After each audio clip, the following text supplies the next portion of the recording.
Montana Territory, late October 1883, the wind cut through the valley like a blade that morning, carrying the scent of early snow from the Bitterroot Range. In a clearing 6 miles west of what would become Missoula, a peculiar structure was taking shape, one that would make its builder the subject of relentless mockery until the coldest winter in territorial history proved him devastatingly right. While his neighbors raced to finish spacious cabins before the freeze, Olav Henriksen worked alone on something that looked more like a root cellar than a home. The structure measured barely 16 by 18 feet, yet its walls rose thick as fortress battlements, swallowing stone after stone into their massive frames. Passing settlers shook their heads. Experienced builders called it wasteful. One master mason publicly declared it the work of a man who understands neither wood nor warmth. What did this Norwegian immigrant understand about heat storage that men with decades of frontier experience had completely missed? The answer would rewrite building practices across the Northern Territories and prove that dismissing Old World knowledge as primitive often revealed not their ignorance, but ours. If you're watching from somewhere cold right now, drop a comment telling us where you're from. And if you want to discover how ancient techniques can cut your heating costs in half, hit that subscribe button. We're about to reveal wisdom that kept families alive for centuries, and I promise, by the end of this story, you'll never look at stone the same way again. Olav Henriksen arrived in Montana Territory in the spring of 1883 with little more than his tools, his timber frame knowledge from the Trondelag Mountains, and a reputation that hadn't yet formed. He was 42, weathered by Norwegian winters that could freeze a man's breath mid-air, and he carried with him construction methods his grandfather had taught him, methods forged over generations in a climate where mistakes meant death. The settlers around the Missoula Valley had their own way of building. Standard frontier cabins ran 24 by 30 feet or larger, built fast with plentiful timber, designed to house growing families and stockpiled supplies. Single-wall log construction with clay chinking. Central fireplaces that consumed cords of wood weekly.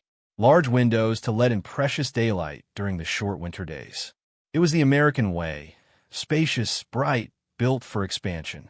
When Olav announced his intentions to build something different, something half the size with walls thick as 3 men standing, the response came swift and merciless. At the general store in late September, a builder named Richard Cullen laughed openly. "You planning to live in that, Henriksen, or bury yourself in it?" Others joined in. The structure was too small, too dark with its narrow window slits, a waste of good stone that could be used for foundations.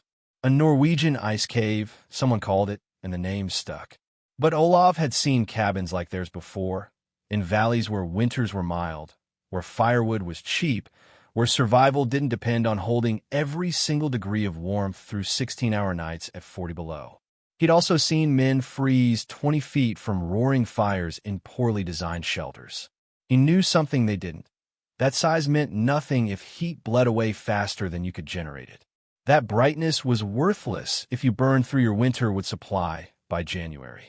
That the real measure of a cabin wasn't its footprint, but how many degrees it could hold when the cold came to kill.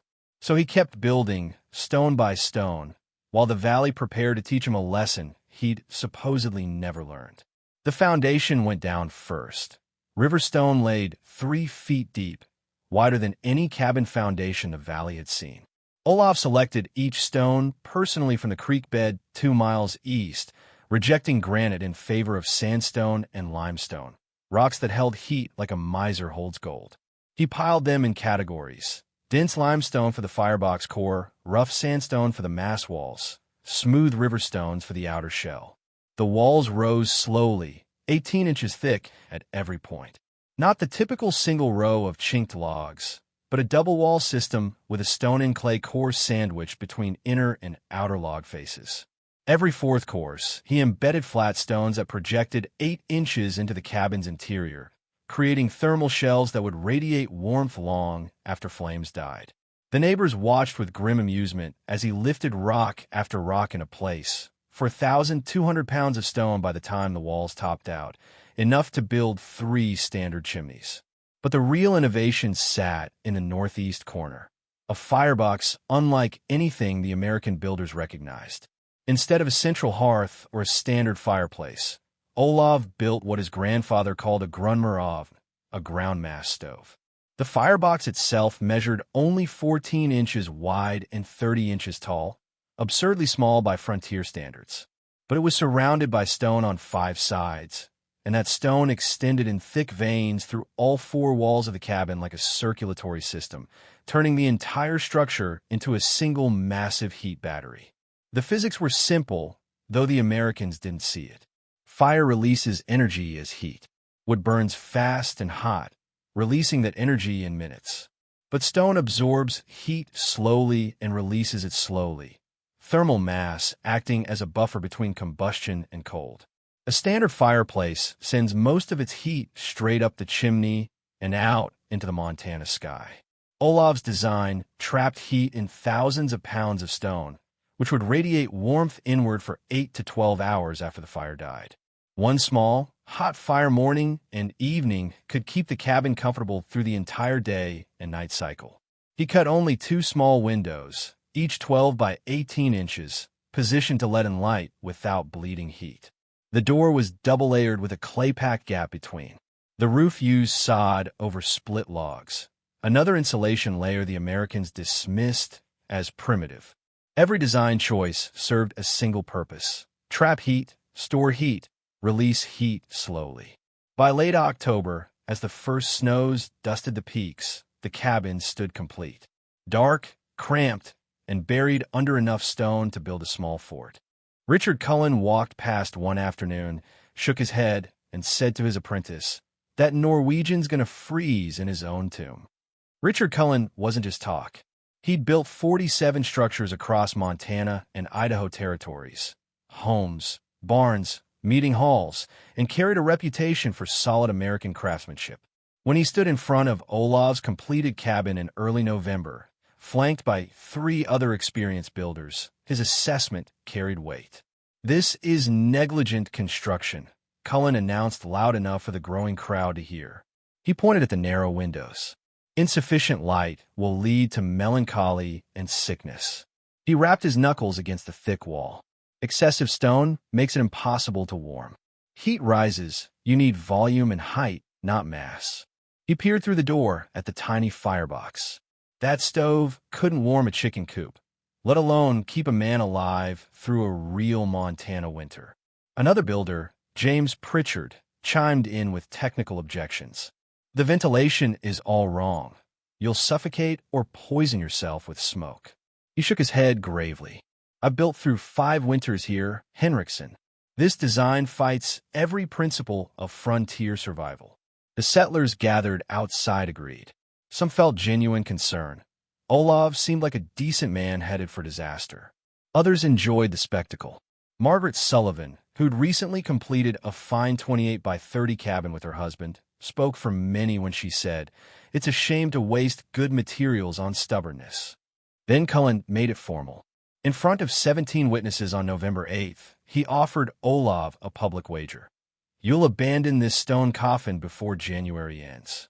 When you come begging to winter in a real cabin, I'll charge you only half the going rate for room and board, because I respect a man who can admit when he's wrong." Olav stood in his doorway, smoke already rising from his tiny chimney, and said only, "We'll see what winter teaches." The crowd dispersed, shaking their heads. Everyone knew the same truth. Montana winters were brutal arbiters.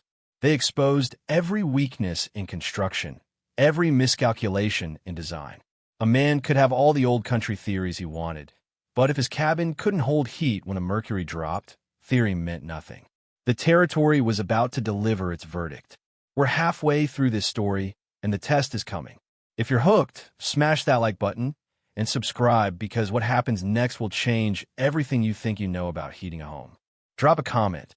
Have you ever been completely wrong about something that turned out to be right? Let's hear it. The cold arrived like an invading army in the first week of January 1884.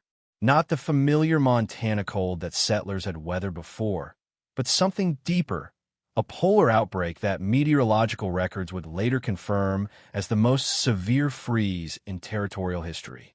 On January 7th, the temperature dropped to minus 18 Fahrenheit overnight. By January 9th, minus 27.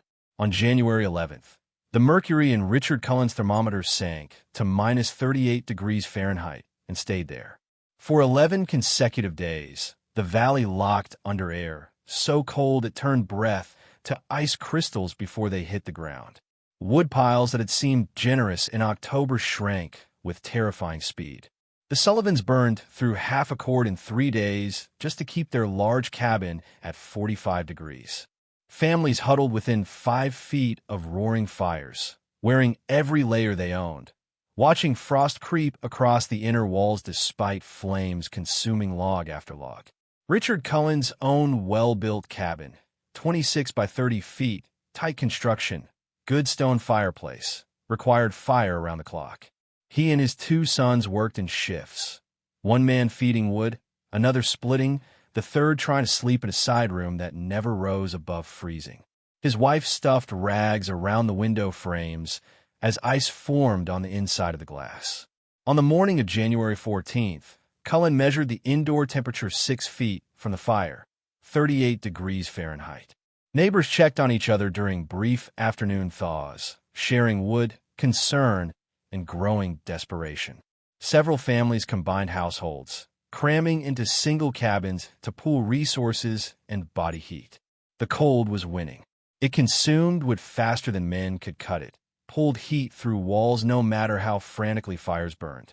And then someone noticed smoke from Olav's cabin, thin, occasional wisps from his small chimney, nothing like the constant billowing from every other structure. On January 15th, when the temperature finally climbed to a mild minus 12 degrees, James Pritchard made his way to Olav's door, expecting to find the Norwegian half-frozen, ready to admit defeat. He knocked, waited. The door opened. Heat rolled out like a physical presence. Olav stood in his shirt sleeves. No coat, no layers. His face relaxed and warm. Behind him, Pritchard could see the small cabin bathed in comfortable warmth, the walls themselves radiating heat like they were alive. A tiny fire burned in the corner firebox, barely larger than a cooking flame. Pritchard stammered, How warm is it in there? Olav stepped aside. Come measure yourself. Pritchard entered, pulled his thermometer from his coat, waited for it to stabilize. The reading climbed. 55, 60, 65. It settled at 68 degrees Fahrenheit. Outside, at that same moment, Richard Cullen's cabin, with a fire 4 times larger consuming wood constantly, held at 34 degrees. The difference, 34 degrees. The exact margin between survival and suffering, between ancient wisdom and American assumption. And the valley was about to learn which one had been right all along. Word spread through the valley faster than the cold itself. By the afternoon of January 16th, Richard Cullen stood inside Olav's cabin with his own thermometer, his own eyes, and a growing sense that everything he believed about frontier construction had just shattered against 18 inches of stone and centuries of Norwegian engineering. The measurements were undeniable. Cullen recorded them in his builder's journal, entries that would later circulate through territorial building associations. Olav's cabin maintained a consistent 68 degrees Fahrenheit with 2 small fires per day, one at dawn, one at dusk. Each fire burned for approximately 45 minutes, consuming roughly 1/8 of a cord of wood daily. Meanwhile, Cullen's own cabin, with fires burning 16 hours straight, consuming 3/4 of a cord in the same period, struggled to hold 34 degrees overnight and 48 degrees during peak fire hours. The thermal mass was performing exactly as Olav had designed it. During the morning fire, the 4,200 pounds of sandstone and limestone surrounding the firebox absorbed heat slowly, their temperature rising from a baseline of 62 degrees to nearly 90 degrees at the stone's core. As the fire died, that stored energy radiated inward through the cabin. Not the violent, immediate heat of open flame, but a gentle, persistent warmth that filled every corner of the small space. The stone shelves embedded in the walls glowed with retained heat, warming the air through convection and radiation simultaneously. 8 to 12 hours after the fire died completely, Cullen measured the cabin temperature at 65 degrees, a drop of only 3 degrees. In his own cabin, 8 hours after banking the fire, meant indoor temperatures plummeting to near freezing. The difference wasn't marginal. It was the gap between comfort and crisis, between sleeping peacefully and waking every 2 hours to feed flames. James Pritchard, the builder who'd warned of ventilation problems, examined the chimney system with newfound respect. The smoke channel ran through the stone mass before exiting, another heat capture mechanism. Every degree of energy in the smoke transferred to stone before escaping to the sky. Pritchard calculated that Olav's design captured and retained approximately 73% of the fire's heat energy, while conventional fireplaces lost 60 to 70% straight up the chimney. On January 19th, Margaret Sullivan visited with her husband Thomas. Their large, bright cabin, the pride of their homestead, had consumed 4.5 cords of wood in 12 days and still left them shivering in multiple layers. Margaret stood in Olav's warm cabin wearing a single dress, no shawl, and felt heat radiating from walls she called wasteful. Her husband examined the construction details, measuring wall thickness, inspecting the firebox design, running his hands over the thermal shelves. "How much would have you used?" Thomas asked quietly. 1 3/4 cords since the cold began, Olav replied. Less than half. And the Sullivan's cabin was nearly 3 times larger. The efficiency gap wasn't subtle. It was a revolution in frontier survival mathematics.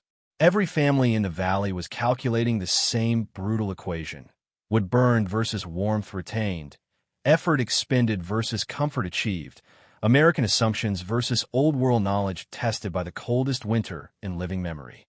Richard Cullen sat at Olav's small table that evening, his thermometer still reading 68 degrees, and said the words that would echo through the territory for years. "I was wrong. Completely, arrogantly wrong. This isn't a stone coffin. It's the smartest piece of frontier engineering I've ever seen." By the time the Arctic outbreak finally broke on January 21st, 17 settlers had visited Olav's cabin. 17 witnesses to the same undeniable truth. The Norwegian immigrant they'd mocked had understood something fundamental about heat, stone, and survival that their combined decades of experience had missed entirely. Spring came to Montana Territory in late March 1884, and with it came a transformation in how settlers approached construction.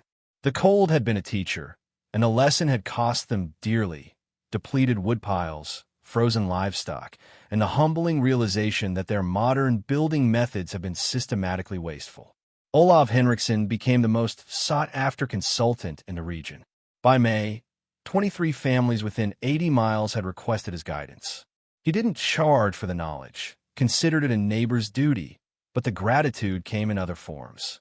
Help with his own spring planting, shares of harvests, invitations to barn raisings and community gatherings where his presence was no longer marked by skepticism, but by respect.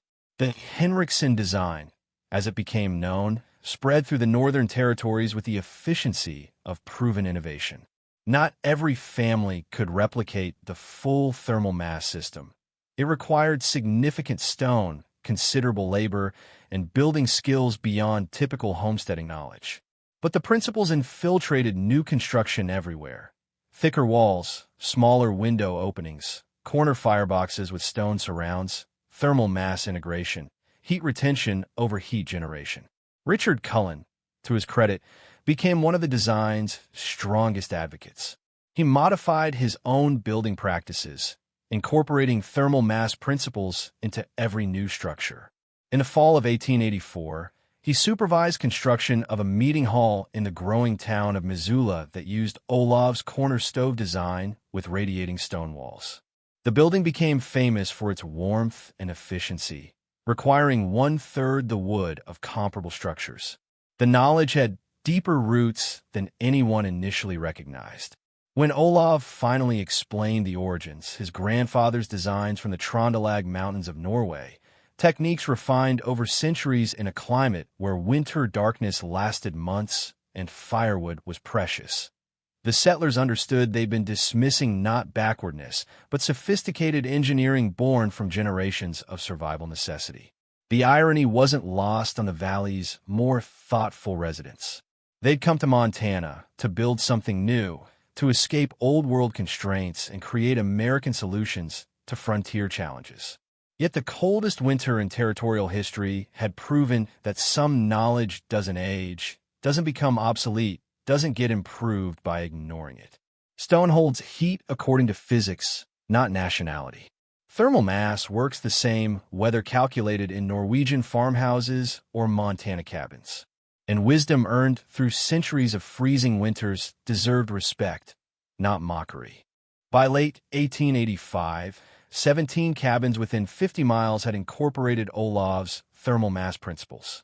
By 1887, the design appeared in territorial building guides. By 1890, variations of the cornerstone stone wall system were standard across the northern Rockies, from Montana through Idaho into eastern Washington.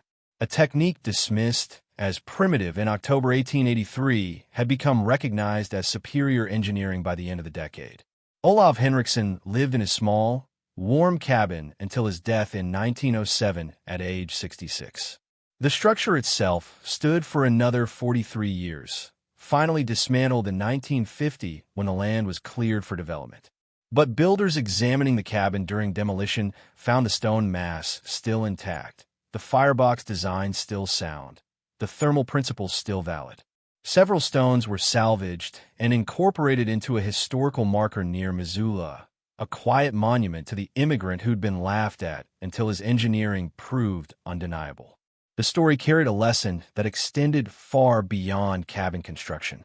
It reminded a generation of settlers, and reminds us still, that dismissing traditional knowledge as primitive often reveals not their ignorance, but ours. That the difference between wisdom and foolishness sometimes takes a crisis to reveal. That the person you mock today might be the one teaching you survival tomorrow. 34 degrees. That was the measured difference between Olav's cabin and Richard Cullen's on the coldest night of January 1884. But the real gap was larger. The space between assumption and evidence, between arrogance and humility, between building for size and building for survival. The valley had laughed at the small, cramped cabin buried under stone, until winter proved it was the warmest, smartest structure in the entire Montana territory. If this story changed how you think about old knowledge and new solutions, hit that like button and subscribe for more frontier wisdom that's still relevant today. Drop a comment telling us, what's one outdated technique you think actually works better than modern methods? Let's learn from each other the way those Montana settlers finally learned from Olav, through evidence, humility, and respect for knowledge that stood the test of time. Thanks for watching. Stay warm out there. Educational note. This narrative presents historical building techniques for educational and storytelling purposes. Modern construction should always follow current building codes, safety standards, and professional engineering guidance. The thermal mass principles described are historically accurate and physically sound, but implementation requires proper planning, materials assessment, and expert consultation.